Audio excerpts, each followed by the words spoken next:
السلام علیکم بدیل نالج کے ناظرین، بنی اسرائیل کی ایک بدکار عورت کا واقعہ شروع کرنے سے پہلے اگر آپ میرے چینل پر نیو ہیں تو میرے چینل بدیل نالج کو سبسکرائب کریں اور بیل نوٹیفیکیشن کو آن کر دیں تاکہ آپ کو ملتی رہیں تمام چینل اپڈیٹس۔ واقعہ پسند آنے پر ویڈیو کو لائک، کامنٹ اور شیئر ضرور کیجیے گا۔ پیارے دوستو، بنی اسرائیل میں ایک عورت تھی جو بہت ہی بد کردار تھی۔ اللہ تعالیٰ نے اسے حسن و جمال بہت خوب دیا تھا اور وہ بدکار بھی انتہا درجے کی تھی۔ پوری بستی کے ساتھ اس کے ناجائز تعلقات تھے۔ وہ اتنی مالدار ہو گئی کہ اپنے لیے ایک بہت بڑا محل بنوایا اور تخت بھی بنوایا جس پر وہ روزانہ بن سمن کر بیٹھتی تھی، اور اس کے ساتھ غلط تعلق رکھنے والے پورے شہر کے امراء آتے تھے۔ اس عورت کی زندگی ایسی ہی گزر رہی تھی کہ ایک مرتبہ کیا ہوا کہ وہ اپنے گھر کا دروازہ کھول کر تخت پر بیٹھی تھی کہ قریب کسی اور بستی کا نوجوان جو کہ بہت ہی نیک اور عبادت گزار تھا، وہ ادھر سے گزرا اور گزرتے ہوئے جو اچانک اس کی نظر اٹھی اور اس عورت پر جا پڑی۔ وہ پھر جہاں بھی بیٹھتا، تسبیحات میں، ذکر میں، تلاوت میں جب بھی بیٹھتا اس کا دل ہی نہیں لگتا تھا۔ اس نوجوان نے روزے بھی رکھے لیکن اس لڑکی کا خیال دل سے نہ نکال سکا۔ اس نے اپنے آپ کو بہت تکلیف پہنچائی، کئی دن اپنے آپ کو بھوکا پیاسا بھی رکھا، مگر اس کے دل سے اس عورت کا خیال نہ نکل سکا۔ حتیٰ کہ ایک دن اس نے سوچا کہ جب اس خیال سے میری جان ہی نہیں چھوٹتی تو کیوں نہ میں اس کے پاس چلا جاؤں۔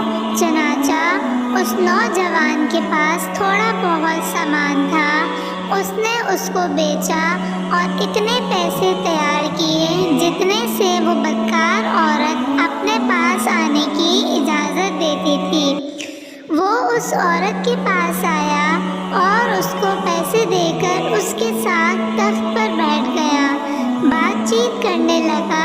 اچانک بات چیت کرنے کے دوران اس کے دل میں یہ خیال آیا کہ میں نے نیو کاری کے اتنے سال گزارے ہیں، آج میرے اللہ مجھے اس غیر محرم عورت کے ساتھ بیٹھے ہوئے بھی دیکھ رہے ہیں۔ بس یہ خیال دل میں آیا تو اللہ کا ڈر دل پر غالب آ گیا اور نوجوان نے کانپنا شروع کر دیا۔ عورت نے اس سے پوچھا، کیوں کانپ رہے ہو؟ تمہارا چہرہ کیوں پیلا ہو گیا ہے؟ تو اس نوجوان نے کہا، میری طبیعت ٹھیک نہیں ہے۔ تو اس عورت نے کہا کہ تم جس مقصد کے لیے آئے ہو وہ مقصد پورا کرو اور جاؤ یہاں سے۔ اس نوجوان نے کہا، نہیں۔ وہ عورت بہت حیران ہوئی کہ آج تک میں نے اپنی زندگی میں ایسا مرد نہیں دیکھا جو میرے قریب اس طرح تخت پر آ کر بیٹھے اور پھر برائی کیے بغیر ہی چلا جائے۔ تم کیسے نوجوان ہو؟ مگر اس نوجوان نے کہا، یہ جو میں پیسے آپ کے لیے لایا تھا یہ تم رکھ لو اور مجھے جانے دو۔ اس عورت نے کہا، تم کون ہو اور کیا ہو؟ اس نوجوان نے بتایا کہ میرا نام فلاں ہے اور فلاں بستی کا رہنے والا ہوں، اور میرا دل میں یہ خیال آ رہا ہے کہ میں نے اتنی عمر مصلی پر بیٹھ کر گزاری ہے، آج میرے اللہ مجھے تیرے ساتھ بیٹھے ہوئے بھی دیکھ رہے ہیں۔ بس اس کے بعد اس نوجوان کی آنکھوں میں آنسو آ گئے اور وہ وہاں سے چل پڑا۔ اس نوجوان کے جانے کے بعد جو تھوڑی دیر کی صحبت ساتھ بیٹھنے کی اس عورت کو ملی تھی، اس کی برکت سے اس عورت کے دل میں خیال آیا کہ یہ کنوارا نوجوان اتنا اللہ سے ڈرتا ہے اس نے گناہ بھی نہیں کیا، اور میں تو سارا دن ساری رات گناہ کرتی رہتی ہوں، میں تو خدا سے ڈرتی بھی نہیں۔ اس کے دل میں شرمندگی پیدا ہوئی، کروں تو کیا کروں؟ دل میں خیال آیا کہ اچھا جاتی ہوں، حضرت موسیٰ علیہ السلام سے پوچھتی ہوں کہ میرے لیے بھی کوئی توبہ ہے یا میرے لیے کوئی توبہ کی گنجائش ہے۔ وہ اپنے گھر سے نکل کھڑی ہوئی۔ اب اس کو بستی کا ایک ایک بندہ بھی پہچانتا تھا، وہ نامی گرامی چیز تھی۔ وہ چلی اور جا کر حضرت موسیٰ علیہ السلام کو دیکھا تو وہ اس وقت بنی اسرائیل کے لوگوں کو نصیحت فرما رہے تھے۔ اس نے کسی آدمی کے ذریعے پیغام بھیجا کہ حضرت موسیٰ علیہ السلام سے جا کر کہو کہ میں ان سے ملنا چاہتی ہوں۔ اس خدا کے بندے نے سیدھا جا کر سب کے سامنے کہہ دیا کہ حضرت آپ سے فلاں عورت ملنے آئی ہے۔ جب حضرت موسیٰ علیہ السلام نے جب نام سنا تو بہت جلال آیا کہ لوگ کیا سوچتے ہوں گے کہ ایسی عورت ان سے کیوں ملنے آئی ہے، ان کا کیا تعلق ہے۔ اس سے حضرت موسیٰ علیہ السلام نے غصے میں کہہ دیا کہ چلی جاؤ یہاں سے، میں نہیں اس سے مل سکتا۔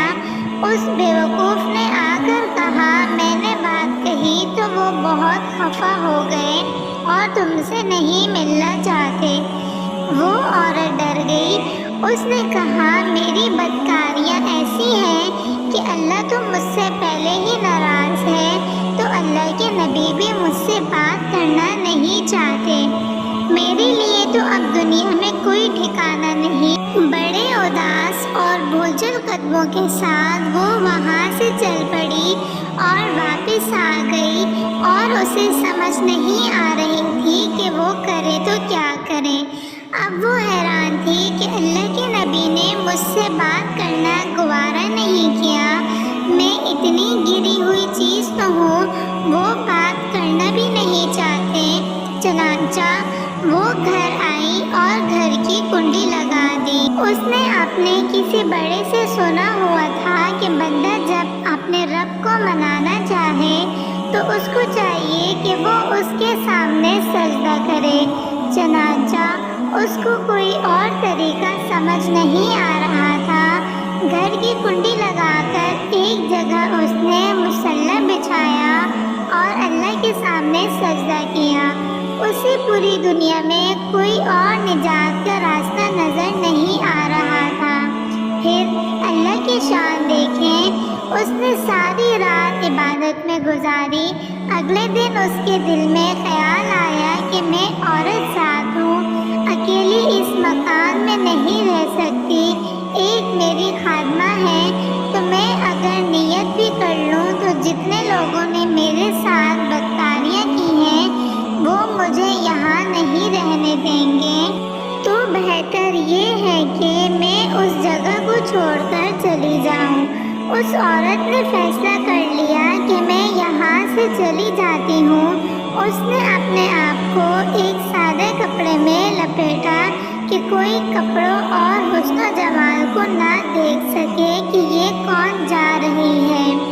پھر اس عورت نے سوچا عورت ذات ہوں، کہاں جاؤں گی؟ دل میں خیال آیا کہ وہ نوجوان آیا تھا جس کے دل میں اللہ پاک اتنا خوفناک تھا کہ وہ اللہ کے ڈر سے کانپ رہا تھا۔ کیوں نہ میں اس نیک بندے کے پاس چلی جاؤں، اس کی خادمہ بن کر رہ جاؤں، ممکن ہے کہ وہ مجھے نکاح میں ہی قبول کر لے، اور اس بستی کی طرف چل پڑی۔ چنانچہ ڈھونڈتے ہوئے اس بستی میں اس کے گھر پہنچی اور گھر والوں سے کہا کہ میں فلاں بندے سے ملنے کے لیے آئی ہوں، تو اس کے گھر والوں نے کہا کہ اس کا ذکر اور عبادت کا معمول ہے اور وہ کمرے سے اتنے بجے نکلتا ہے، تم ایسا کرو انتظار کر لو۔ چنانچہ اس نے کہا کہ میں انتظار کر لیتی ہوں۔ وہ انتظار میں بیٹھ گئی۔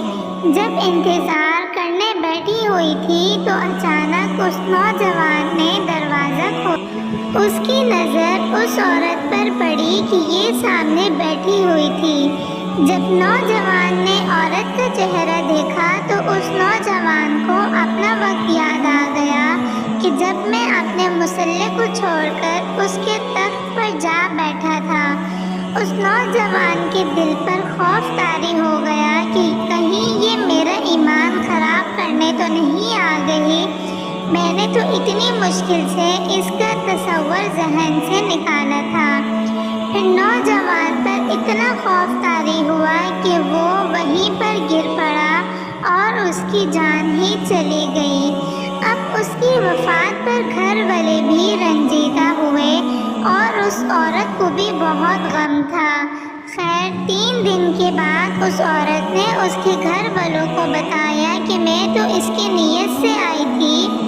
انہوں نے کہا اب تو وہ اس دنیا سے چلا گیا، اس کا ایک بھائی ہے، اگر وہ تمہارے ساتھ نکاح کر لے تو تم اس کے ساتھ نکاح کر لو گی؟ اس عورت نے کہا ٹھیک ہے۔ جب اس کے بھائی سے پتہ کیا تو اس نے کہا ٹھیک ہے، اگر پہلے یہ ایسی عورت رہی ہے اور اب توبہ کی نیت کر چکی ہے تو میں اس کو اپنے نکاح میں قبول کر لوں گا۔ چنانچہ اس عورت کو اس کے بھائی کے ساتھ نکاح ہو گیا اور اس عورت کو اللہ پاک نے 7 بیٹے عطا فرمائے اور 7 بیٹے بنی اسرائیل کے اولیاء میں سے گزرے ہیں۔ ایسی بدکار عورت بھی توبہ کرتی ہے تو اللہ تعالیٰ اسے 7 ولیوں کی ماں بنا دیتے ہیں۔ وہ رب کتنا غفور ہے۔